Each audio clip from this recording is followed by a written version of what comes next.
honors of IIT Roorkee as an environmental scientist. Today, she is a prominent green entrepreneur in India with more than 20 years of experience. She is certified IGBC Fellow, IGBC AP, and Lead Green Associate. She was recognized as one of the top 50 green leaders globally in the World CSR Congress 2017 and bestowed with the title of IGBC Fellow for her outstanding contribution to the green building movement in India in 2016. So let's welcome Marasi. So friends, I think the program, if you see the title of this program itself talked about green cities. And green cities we can always imagine when we talk about new development and existing, how to revive and how to, convert your existing buildings also into green. Because we cannot dream about any city which we can say it is green or it is a sustainable unless we don't understand the strategies of resource efficiency and optimization of resources in the existing buildings. So which is a very, very important element, I would say, making a city green or smart generally I don't use. So as we all of us know that, all the challenges like climate change, global warming, we were expecting by 2030, but I think 2-degree temperature, we know that it is already we are experiencing, and all the consequences of global warming, pollution, resource depletion, all of us, I think, well aware about that. We know everything. Even the pandemic we are facing nowadays, COVID-19, we know that consequences. So these are the challenges. I will not speak too much because I am going to present a case study. Time is the constraint. So these challenges are, I think each of us who are here, we know all these challenges. So as rightly said by Sunil ji, that what kind of transformation is happening in our lifestyle, in our development style, and we are changing, all those heritage cities now we are changing into a concrete jungle. So when we talk about concrete jungle, so it causes a lot of problems, a lot of, challenges, which not only lead to the climate change and global warming, but also the quality of environment, the quality of our living, as a human being. It affects our health and well-being, and it also affects the city temperatures, which is heat island effect. So I would say existing building retrofitting is very important. We need to look into it, operation, how we maintain them, how we operate them. So it is very, very important to understand the life cycle assessment of those resources in those buildings, which is very, very important. We know that there is a direct connection, with the COVID-19, with the climate change and global warming, because when the COVID-19 and lockdown was there, we know that how clean the water was, how fresh the air was, because we human beings were sitting at home. So friends, this is about our future. All is not well with our planet. And it is well understood that our health as a human, it totally depends upon the nature, basically health of the planet. If my health of my planet is not well, my health is not well. That's what I'm facing pandemic. So we are increasing the pressure of resources on the earth, which is we are already reaching on the irreversible tipping points. So we cannot go back. So we are standing on the tipping points already. The kind of, the CO2 emissions we are releasing, the kind of water we are consuming, the quantity, the waste we are generating, we are spoiling our aquatic life, we are spoiling our biodiversity. We have already reached tipping points, irreversible tipping points. But all these damages, we know that in everyday news, we all hear about that. We all hear about that. These news is, glacier is melting, we know all that. But we still have the chance to heal it. So this is the right time to do it. So now, I'll also show you before I try to show you my case study. 5 or 6 slides are there, but they are very conclusive slides, how you can retrofit a green building and you can achieve, basically efficiency in terms of resource optimization. If you see, friends, the current scenario, you will see that building operation itself consume 28% of CO2 emission responsible clearly for the only for the building operation, and 11% for the core and shell building. Like when you are building new, so it is 11%, but 28% for the building operation. That means construction sector itself is responsible for more than 40% energy consumption as well as CO2 emission. Now I am coming directly to retrofitting of this my case study. So friends, I'm showing you my one of the building. This is a case study of my one of the project, State Bank of India corporate building. You must have heard about it. It is in Mumbai town, which is in Colaba. You can see this, this is in Nariman Point, and this is the head of State Bank of India. And this building was constructed in 1971, and the building has more than 2,000 building occupants who are permanent occupants there. And this building has 2 basements and 21 floors. Now imagine such an old building, how we made this building into green. So I'm showing you my case study in 3 minutes. So this is some of the glimpses how the building look like, from the around the building, what kind of greenery is there, what kind of, the vertical gardens, and you can see green ways, green paths all around the building. Then this is the inner side of the building, how the building look like from inside. This is all health and well-being amenities within the building. Now coming to the methodology, how we converted this building into green. So friends, it is because we were not building new. I can't do any design intervention here. We cannot do any kind of material technology. We cannot integrate anything. We cannot just suggest them to change the civil part, interior part at a very, that level so that the entire building is retrofitted. So what we did, we started with green audits.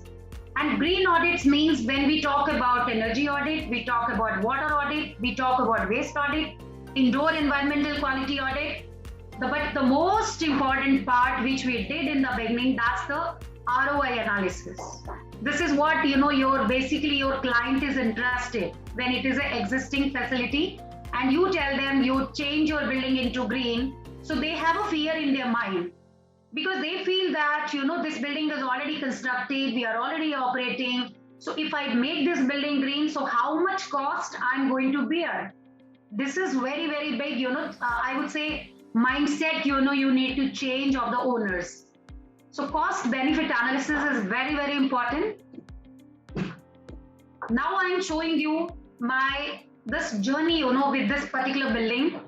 So in first phase, when we completed our all auditing, energy audit, water audit, so based on our recommendations and findings, we divided this entire cost strategy of retrofitting into 2 parts. So in the phase 1, replacement of old lifts to energy efficient lifts because they were totally, gone.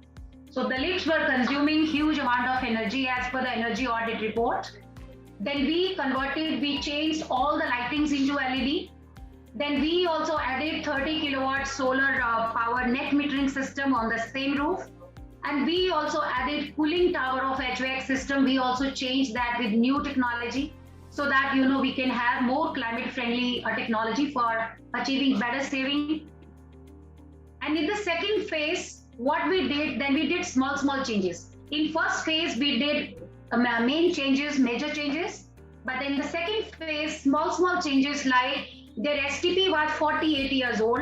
So we did small revamping like, their motors, their pumps, and we also changed sand filter there so we can get a very good quality of treated water, which can be used for the chillers as a recycling water. And we also changed their entire, the signboards into LED. We also put aerators in the water fixtures. Motion sensors were installed in all common areas and cabins. Most important part which we really taken care in that building, very, very closely, we work with the facility team, their engineering team, which was internally with the SBI team itself. They have an engineering department who looks after all the operation and maintenance. So basically, we changed the schedule of working for various equipment, mechanical equipments in the building, so that, suppose one UPS is just extra, it doesn't have any role in terms of operation, we switch off that. And we also added lighting control so that, you can achieve better efficiency. This is very important slide, very important and very confidential, but I would love to share with you. Here, if you see when we started the retrofitting of this building, the journey in 16-17 financial year, so starting mostly 80% cost is done on the lift part, then 2.65% we spend on the renewable energy, then almost 6% we spend on the retrofitting of LED lights, 9% we spend on the cooling tower retrofitting, then STP revamping its parts, and we could not change the entire STP, but some part which we feel that they can improve the quality and efficiency of the treatment plant, we did that. Then small changes like we did in an overall 100% cost, we just spent, which we had targeted in the ROI analysis. Till 2019, almost I would say when the first COVID impact was there in the 2020 April, I think before that, we analyzed the entire building. Now, very beautiful thing I'll show you. You see, this is a 8 crore 43 lakhs approximately. This was the total cost on the retrofitting activities to improve the efficiency of this building in terms of operation and maintenance. Some of the part was taken care with behavior approach. Some of the energy efficiency has been taken care through efficient operation and maintenance activities. Now I'm showing you, this was the result. You can see the 40% of the energy saving we received in the 2019-20. The first year when we started, it was a 0% because that was the starting year. Then 16-17, it was 16%, then 30%, then it increased 35%, then 40%. So this was the result I get in all. When I have evaluated their all electricity bills, the number of build units. So I was so happy that if you see the month-wise 16, 17, 18, 19, so you will find we have reached to 40%. And this is not I'm showing you just for the pictorial presentation or based on some assumptions. This has been verified through their electricity bill units, properly, scrutiny and proper through auditing methodology. So now you see that when my cost recovery in the 16, 17, 19%, second year 39%, 45%, then 50%. So you can see that my total cost of 8 crore 43 lakhs was recovered in less than 3 years, the kind of 40% saving I received. Even the third year, it was 103%. That means 3% saving was extra because 100% my cost was recovered in 2019 December itself in the electricity bill. And then we also did, inventory of CO2 emission in this building when we realized that if you see when we started our journey in 15-16 financial year, they were used to pay 90 lakh rupees per month electricity bill. That means annually it was 10 crore 80 lakh annually. So you see in the 2019 December, the bill is 66 crore 60 lakh. Almost 46 lakh per month.